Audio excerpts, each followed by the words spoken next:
She had no idea I knew. So I made her regret everything. I wasn't supposed to find out. That night, I was just grabbing her charger. Her phone buzzed. I saw a message.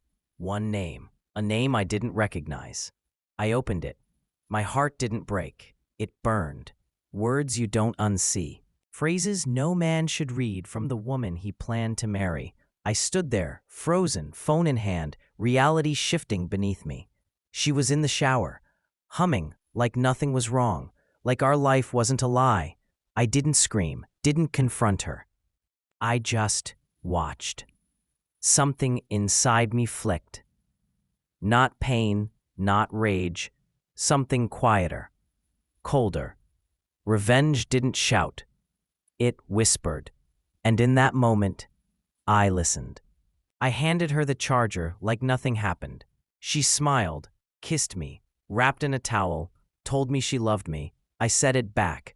My voice didn't even shake. That night, I held her like always, but I didn't sleep. I memorized her patterns, her weaknesses, her habits. I began collecting things, screenshots, receipts, little lies stacked like bricks. I wasn't going to confront her. No. I'd let her feel safe, let her believe I was blind. And when the time was right, I'd pull the floor from beneath her. Quietly, methodically. No screaming, no mess, just consequences. The next week, I watched her fake love. Her giggles, her texts, her sudden work calls. She had no idea I knew. That was her mistake.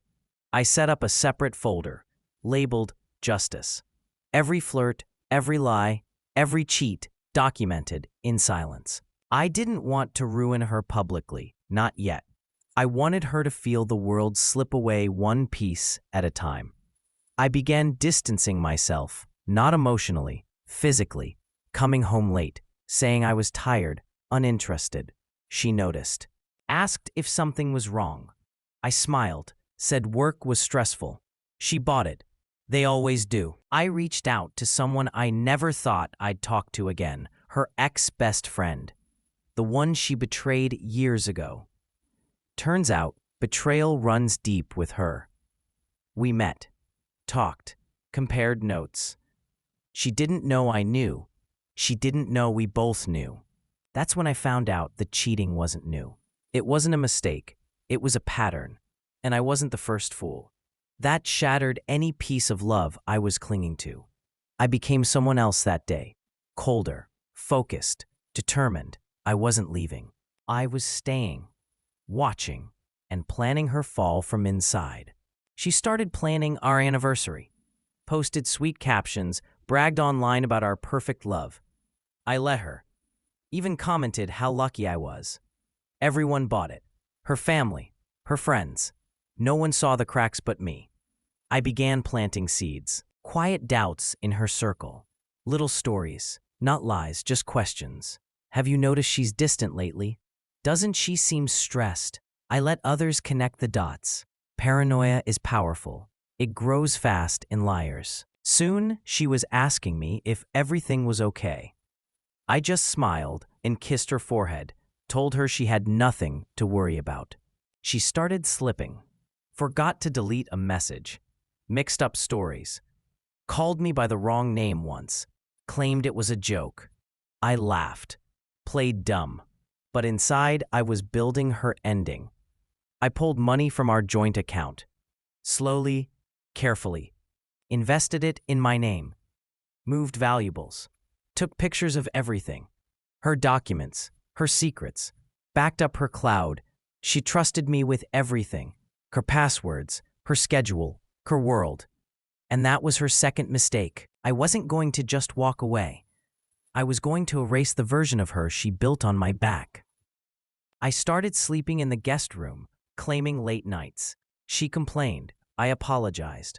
Then I turned off my emotions like a switch. No warmth, no intimacy, just presence. She grew anxious, started trying harder, cooking, gifts, apologies I didn't ask for. She thought she was fixing it, but she wasn't fixing me. She was feeding the fire. I watched her unravel, slowly, painfully, And all the while, I kept collecting, building, preparing. No one suspects the quiet ones. No one sees revenge coming when it's smiling back at you over breakfast. The first real crack came at dinner with her parents. Her dad mentioned a name, the guy from the messages. Said he looked familiar. She froze. I didn't. I asked who he meant. Played dumb. Her eyes searched mine, terrified. I held her hand, kissed her cheek, and whispered, "I trust you." She nearly cried, not from guilt, from fear. She knew something was off, but she couldn't place it. I was too calm, too loving. That's when she started breaking. Doubt, guilt, panic. It all began to show, and I wasn't done. Not even close. I uploaded the first folder anonymously, sent it to her work email, her boss, her mentor, labeled "For Your Awareness." No explanation, just facts, screenshots, timestamps, messages. She called me crying, said someone was targeting her. I held her, pretended to be furious, promised to protect her, told her I'd handle it. And I did. I watched her lose her first big client, watched her panic, watched her spiral. Still, I said nothing, just offered comfort, support. The same support she burned when she chose someone else's bed over mine. She started sleeping less, checking windows, locking doors twice. She felt hunted. Good. She was. Not by some stranger, by her own karma, wearing the face she kissed goodnight. I changed my routines, became unpredictable, came home late, disconnected. She asked what was wrong. I said I needed space, that maybe we were rushing things. Her panic exploded. She begged, cried, promised to change, and for the first time in weeks, I believed her.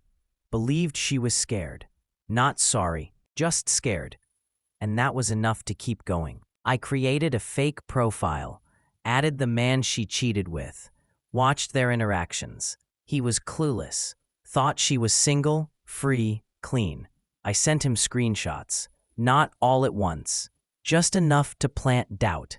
He stopped replying to her, ghosted her completely. She didn't understand why. She called him non-stop. He blocked her. She cried for days. Thought he moved on. She never imagined I was the reason. Never suspected. I was tightening the rope around her perfect little world. And I wasn't even sweating. She still believed I was her last safe place. She started therapy. Said she felt disconnected. Blamed her past, her stress, her mistakes. She never blamed me. Of course she didn't. I was playing the victim perfectly. Calm, supportive, quiet. But in her mind, something was wrong. Something deep. She felt haunted. The guilt was eating her, and I just fed it. Reminded her of old memories. Played our song. Wore the watch she gifted me. Took her to the places we used to laugh. She broke down during dinner one night. Said she felt like she was disappearing. I nodded, held her hand, and whispered, "Maybe you are." Her job put her on probation. The rumors were spreading. Her confidence collapsed. She started staying home, watching me, paranoid, suspicious. I kept smiling, kept being good, but I began locking my phone, leaving the house early, coming home later. She questioned everything. I answered nothing. She started begging again, not for love, for clarity, for control, but I didn't give it. She once controlled the game. Now she was just a pawn. And the more desperate she became, the more powerful I felt. Quiet power. The kind that crushes without making a sound. I emailed her mom, pretended to be someone anonymous, said she should check in on her daughter, that something was off, attached no files, just suggestion, the kind that twists a mother's heart. Her mom called, asked too many questions. Questions she couldn't answer without exposing herself. I listened to her try, watched her lie, even to her family, and every lie made her smaller. Every unanswered call chipped away at the little piece she had left. She wasn't falling apart. She was dissolving. And I was right there, invisible, holding the match that started the fire. I rented a new apartment.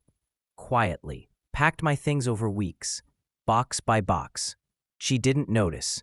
She was too consumed by her own collapse. The night I left, I didn't say goodbye. I just vanished. Left her alone in that house full of ghosts. No note, no closure. Just absence. She called, texted, emailed, said she was scared, said she missed me. I read every word and smiled. That silence she gave me while she was cheating, that silence she used to lie, I gave it back. And it was louder than any scream. She started showing up at my work, at my gym, crying in parking lots, looking like a shell of the woman who once betrayed me without blinking. I never spoke to her, never acknowledged her, just walked past like she was a stranger. And maybe she was. Or maybe I was the stranger now. I became the version of me she created. Cold, unbothered, distant. She begged my friends to talk to me. Said she needed closure, needed forgiveness. But some wounds don't need healing. Some just need to be felt. Deep, raw, repeatedly. One night, I got a letter. Handwritten, pages long. Her final confession. She admitted everything. Every name, every time. Said she didn't know why she did it. Said I was too good, that she felt small next to me. Said she ruined the only real thing she ever had. I folded it, burned it, watched her words turn to ash. Forgiveness is overrated, especially when it's used as a tool to escape accountability. She didn't deserve peace. Not yet. She deserved time. Time to sit in the life she broke, alone. Months passed. I moved on.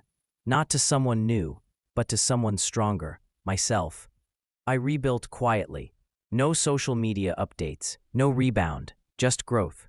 But I still saw her sometimes, in photos, in mentions. She looked tired, hollow. Like someone haunted by a ghost that never left. And maybe I was that ghost, not to scare her, but to remind her. Actions echo, lies rot, and karma doesn't always come loud. Sometimes it wears your favorite face, smiles like love, and ruins you without ever raising its voice. She tried to rebuild. Started an online fundraiser claiming she was a victim of abuse. Said I ruined her life. Posted blurry pictures and half-truths. I let her scream into a void. Because behind every post I had receipts, proof of every lie, every theft, every betrayal. When people started to believe her, I released the truth, slowly, strategically. I didn't need to defend myself. The facts did it for me. The fundraiser? Taken down. Her followers? Turned on her. The last thread she clung to snapped. She messaged me again after that. I didn't reply. Some say revenge is best served cold. I disagree. It's best served quiet. Without fire, without noise, just precision. Let them talk. Let them wonder. Let them rot in the mess they made. I never raised my voice. Never lifted a hand. I just walked away with everything. My peace, my pride, my dignity. And her? She stayed behind. Surrounded by the lies she told, haunted by the silence she created. I didn't need to ruin her. She did that all on her own. I just made sure she felt it. Slowly, fully, eternally.